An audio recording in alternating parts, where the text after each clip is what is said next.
Hi everybody, welcome back to my LinkedIn Live. I'm Jasmine Navarro, certified wellbeing expert, working with educational institutions and companies, helping them support their family wellbeing challenges. As you know, every week I interview different experts who make a difference. And today I'm super excited to be interviewing Rob. Hi, Rob. Hello. Thank you so much for coming.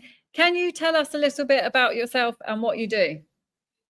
Yeah, I started off as a personal trainer. Right. I've got history in the military, and I was a PTI in the military. I thought I'd be a personal trainer, and then from that, I kind of went down a rabbit hole of looking at neurology and helping people with chronic pain and movement dysfunctions, and also helping people improve their performance on certain tasks they wanted to do. And now I treat like really interesting cases. It's still kind of personal training, but it's more of a therapy as well. And from that, it's something that a few years ago I'd have said was a little bit rubbish, but I've kind of gone to remote work as well. So treating or helping people without actually being with them. Oh, wow. Was there anything that happened with you that made you want to do this? Yeah. I mean, being in the military, and you get injuries, and I've had a few different injuries, and I think anyone in kind of our field where your job is helping people, it always comes from a place of self-help. Really, we do it because we want to help ourselves, and I was looking at injuries, and I've worked in gyms, and I'm not into bodybuilding. I've done a lot of endurance, but I wanted to use the body as the tool itself. So that kind of got me into it. And I saw a video of a guy called Steve Maxwell. He's an American coach, and he was on about a thing called vestibular reset. And that kind of sparked my interest because I've never heard of it. Because Facebook is Facebook, I started getting loads of adverts for a thing called AMN Academy. And it's the Applied Movement Neurology Academy, run by a guy called David Fleming. And I've gone through their education, and I found out that as a personal trainer, I didn't actually know that much. Oh, yeah. Okay. Well, no, this topic that we're going to talk about in a minute. I mean, I've had a lot of comments and questions about this because I think it is, some people might think, oh, it's woo-woo, and other people think it's fascinating. I'm so interested in this topic. So you chose for today quantum phenomena and treating pain across the cosmos. So first of all, can you break that down and tell us what that actually means, and then why you chose it for today? Yeah. So quantum phenomena, it's something that's been proven now. Even Einstein studied it. He left it because it confused him. But to break it down as simply as I can, bear in mind I'm not a physicist. That's okay. Yeah, well, yeah, break. That's all. Yeah, you've got atoms make up everything. Within an atom, you've got the nucleus. That's made of neutrons, which have no charge, protons, which are tiny and have a positive charge, and around that, in orbit, you've got electrons that have a negative charge. Now, if you think kind of like the solar system, you've got planets orbiting the sun. You can kind of look at an atom like that. So if we take Earth and Mars, for instance, if we look at quantum science, they can both be in a particular orbit, but they can't be in the space in between that orbit. Does that make sense? No. Sorry, say that again. So they can both be in so they're both going around. So you've got Earth in Earth's orbit, Mars in Mars's orbit. Yeah. Technically, they can both be in one orbit, or they can both be in the other, but they can't be in the space in between. So what will happen is that it will split. So imagine Earth splitting into two. Yeah. And it rotates one way in Earth's orbit, and then it'll appear with the other half in Mars's orbit, rotating in the opposite direction, and that's called the superposition. So it can exist in two spaces at the same time. Oh, wow, that's so fascinating. Okay. Yeah, that's what superposition is. And now there's lots of different theories to do with quantum theory. So there's a thing called coherence theory, which involves resonance.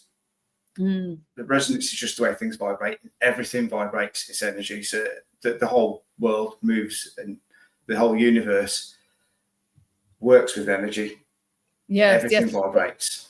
Is it like the quantum? Is it all about like everything's happening at the same time? Like with time, there's no future or present. It's all happening now.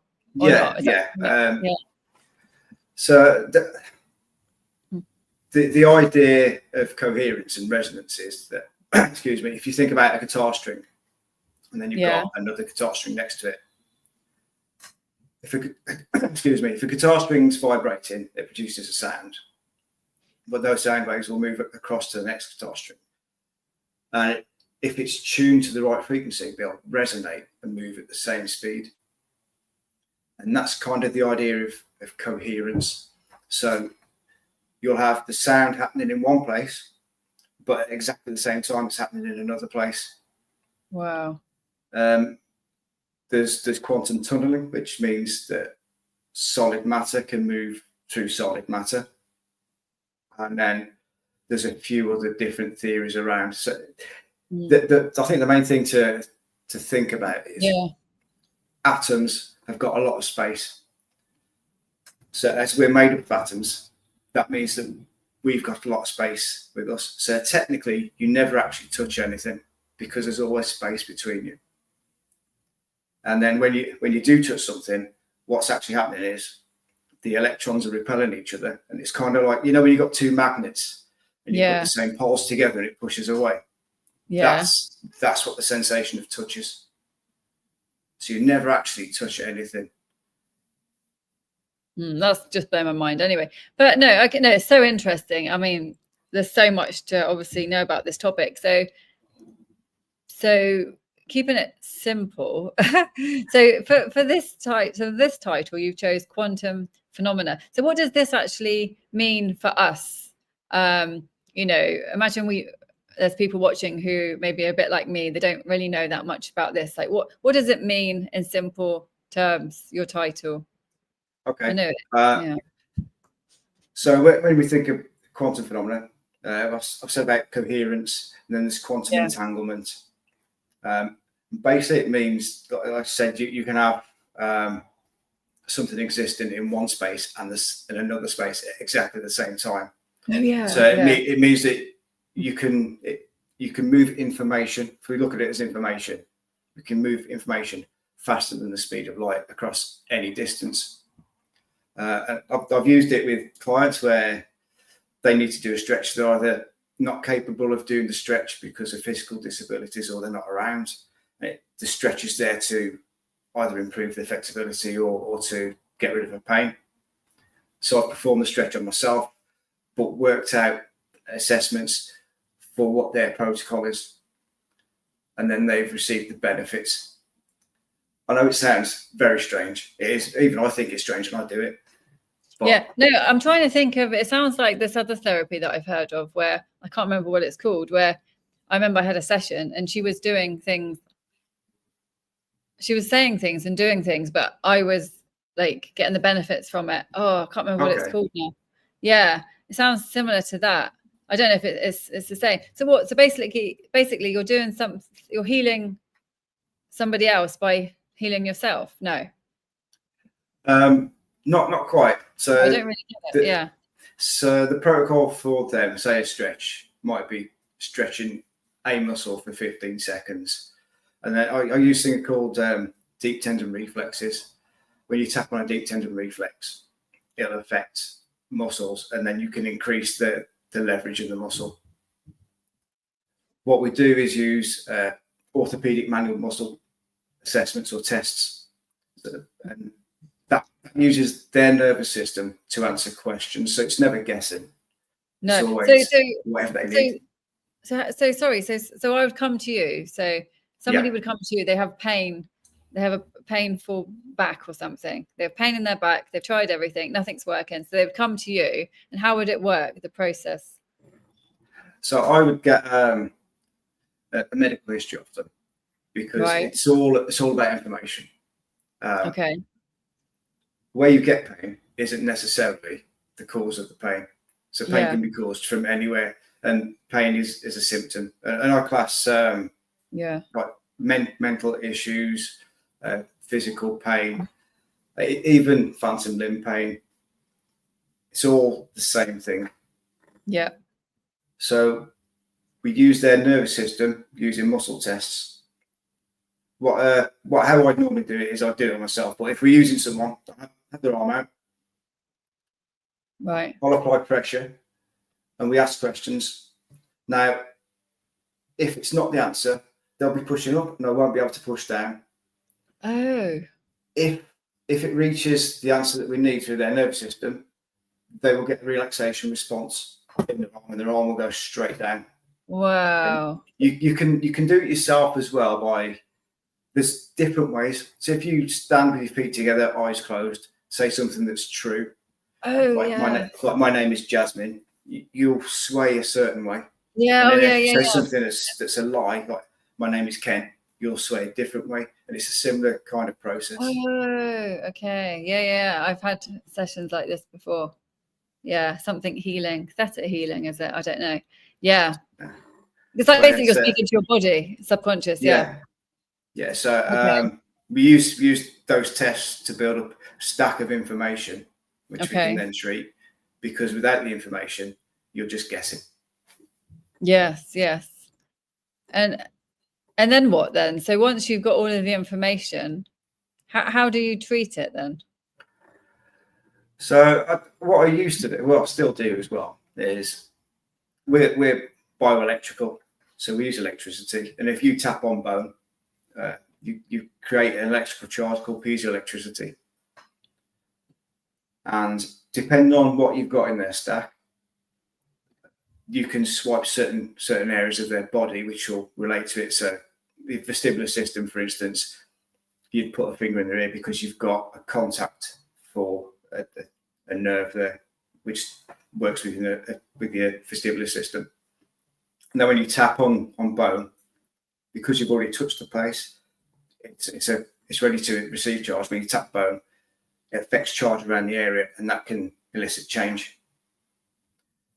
The same principle is with someone that is 100 miles away, but we use slightly different processes because we're using quantum theory and a load of other stuff to do with space, like fractal resonance, and there's things that I understand it.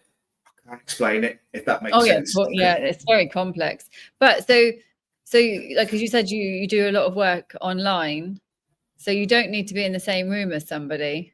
So how would that work? You tell them to do things. I've done that in the past, yeah. And then the way it's changing with some of the remote work is certain visualizations, and it's down to intention, because when you're thinking about doing something particular, as long as you've got the information and know where you're going through it, then you're using different energy systems and quanta, so that quantum field to make the change. So they can just sit there and do their own thing, do a crossword, whatever they want. But yeah, in the past I've done it and got people to tap themselves on the head, or I've even just written things down, sent it to someone and said, read that out, give yourself a tap, and they've found massive change. Wow. Oh, we've got a question on Instagram. Hi, Sarah, how are you doing? She says, is it true that our thoughts and feelings can change how much pain we feel? Yeah. So it's a slightly different thing, but when you think about the emotional system has a massive influence over the rest of the body, because it produces different hormones, produces different effects. So even a thought process creates energy and changes vibrational resonance. Excuse me. There's even studies that have shown that telomeres, which are the end of strands of DNA, shorten as we get older. And there was a study into women with increased stress, and they found that ladies, I think there were ladies that had trouble with childbirth or grieving when they've lost children. They found that their telomeres shortened a lot quicker. So that was an indication of speeding up aging by the way they were thinking and by the way they were feeling. And then there's a thing called metta meditation. It's METTA. Okay. They've started using it, also I've been told, in America with PTSD patients in the US forces.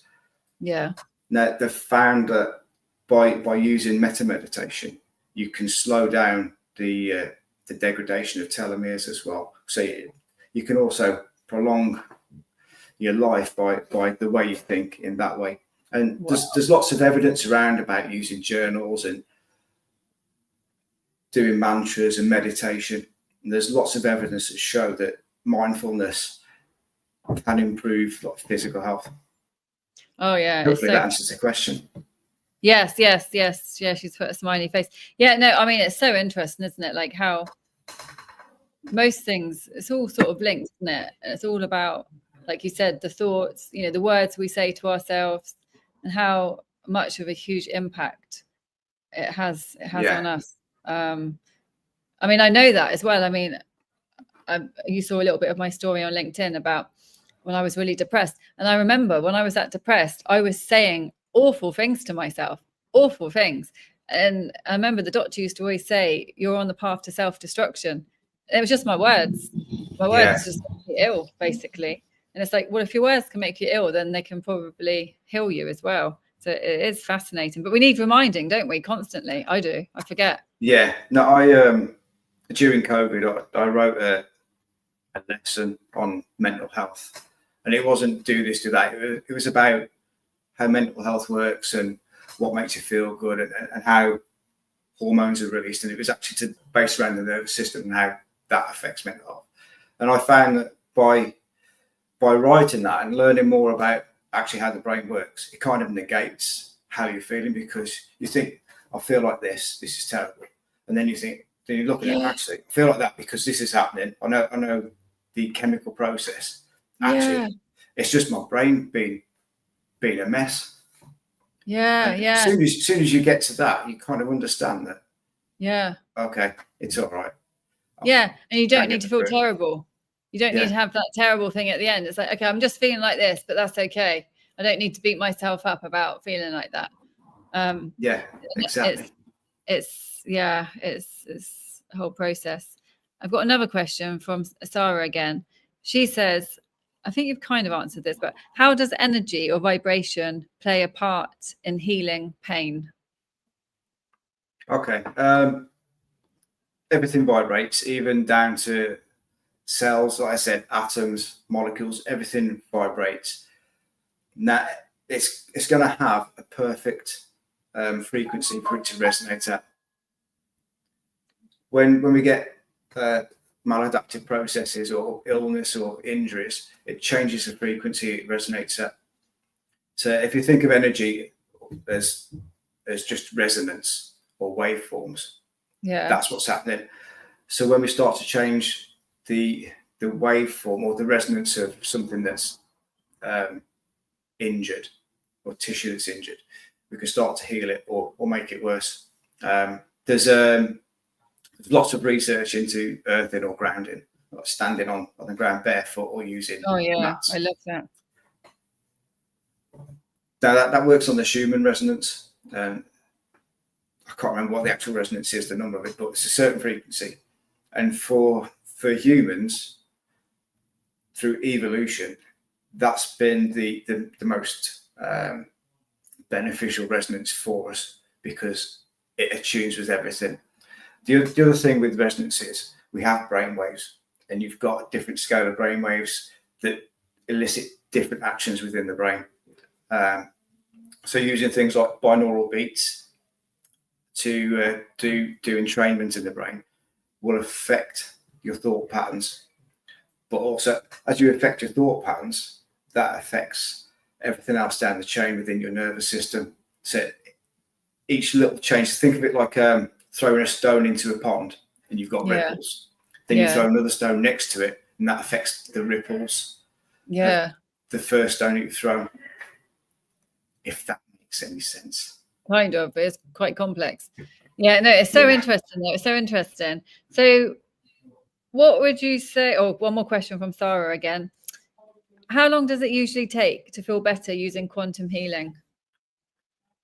It depends. So it depends on the individual, depends on what their issue is, and it depends on their life story as well, because their life story will start to build up how they are at the current moment.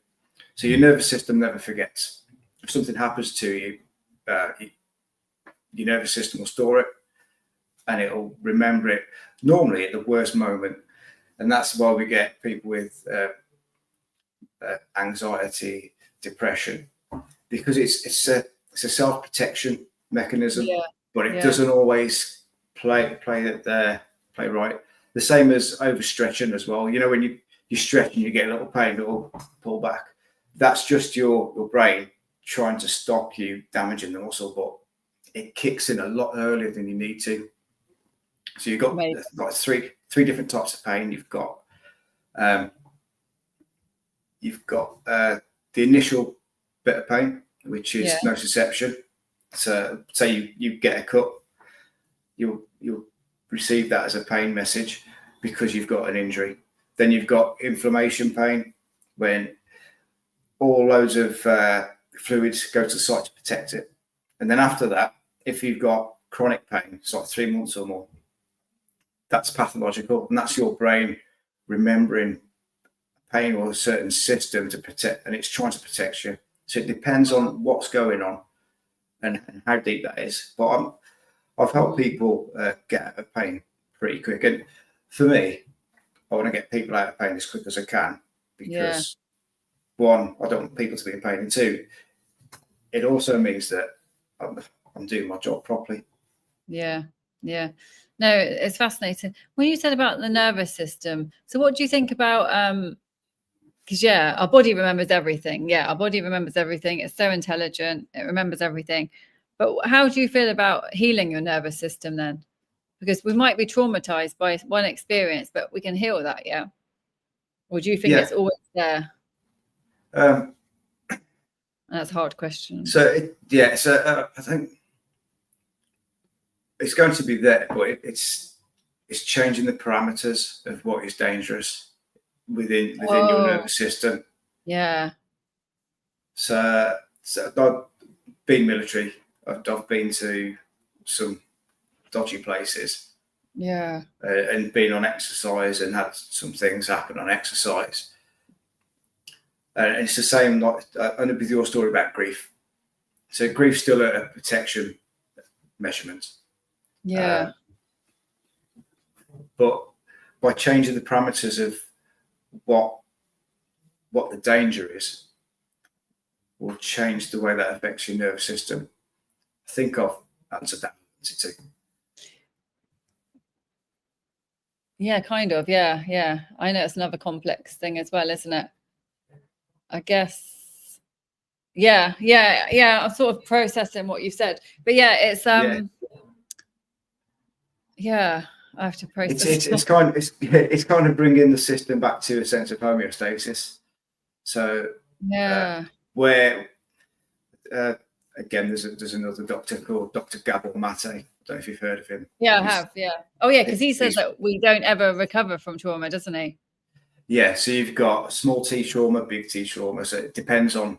So getting blown up, for instance, that would be a big T. That'd be traumatic for most people.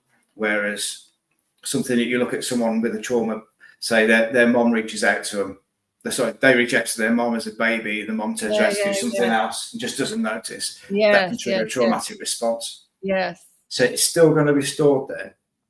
Yeah. Still going to be in the nervous system. But again, it's how we change the resonance, because like I said, all thought process still creates resonance. It's still an energy. And this is where it starts consciousness as well. when we start to change the resonance within the consciousness or the emotional system, that's going to change the way we respond to trauma or the remembered trauma. Yeah. No, it's fascinating. Just one more thing, because I know we're running out of time, but also as well, because I had a lot of therapy for my grief and coaching where I just learned how to like process those emotions that I'd stored in my body. I mean, that really helped as well. But it sort of doesn't make sense though when you think about everything that you're saying as well, and what a lot of people say, because it's not just the fact that you process the emotions and then the experience is gone in your body, it's still there. I don't know, it's actually really complex. I can't even explain what I'm trying to say, but do you know what I mean? Even if you process, because I feel much lighter now, I've processed, but I probably do have, there's probably something still there. So do you believe that processing emotions can help you heal from the trauma? For me, I think it has, but I'm just wondering what your perspective is. I mean, you're always going to have, once you've been through a traumatic experience, you're still going to remember it. Yeah. But processing it, and again, it's processing it in a way where it removes or changes the parameters of what the actual danger is. Right. So it'll still be there. Yeah. Because I mean, I've had grief in my life as well. You never forget losing family members or anything like that, but the way you deal with it is going to be slightly different. Yeah, and the emotion attached to it. Yeah. Sorry, and carry on. I think, your post that you put up was about teen grief. Yeah. And the way you are at a time when something happens as well. So that's true. How your emotional state at a particular time. So say someone in a car crash, depending on how you're feeling at the time and your perspective on life in general, compared to someone else, it can change the way you perceive it as a traumatic event. Oh wow, that's yeah. There's a lot of and that's why I think you can't just say one thing, can you? It really, every situation is so unique and so different, and there's always exceptions and millions of factors actually at play. Yeah. But your genes, probably how, your environment, so much. No, Rob, we could talk about this. It's so interesting. We'll have to have you on again and we talk a little bit more about this because it's so interesting. But is there anything else you feel like you need to say before we go that you haven't mentioned? No, I think I chose quantum phenomena and treating pain across the cosmos because it gets people's interest, but that is it can be done as well. There's studies into it. There's lots of information about quantum phenomena, fractal space, and holographic space as well. The idea of how information can be transported around the cosmos. And from working with people, and I've actually done it with people without them actually being there, without knowing, and they've come back and I've said, "How's your whatever issue it was?" Oh, yeah, it's got better. What I have found is the tapping. So I used to use tapping, light, and vibration because that changed frequencies of resonance. I found that works more quickly, but the quantum stuff lasts longer and has a better effect. Oh wow. Okay. I think people have to explore, don't they, as well? Yeah. But no, I mean, it's super interesting. But how can people find you? They can find me on LinkedIn and Facebook, but I've got a website. It's chrysalis-fitness.com. Can you post that on the original post? Just click on it. I've got all your links. I've got a link tree as well. However, I can never remember what the actual link is because I just click on it. But, if you can post everything on the post and then if anyone's interested, they can. I'll put it all on there. But you can just search for chrysalis-fitness.com as well. Amazing. Thank you so much, Rob. Thank you, everybody, for joining. It's been amazing. If you have any questions, comments about today's live, please email or message Rob directly or put a comment in the post, and Rob or myself will get back to you. And thank you so much, Rob. Absolute pleasure. And see everybody next week. Thank you very much.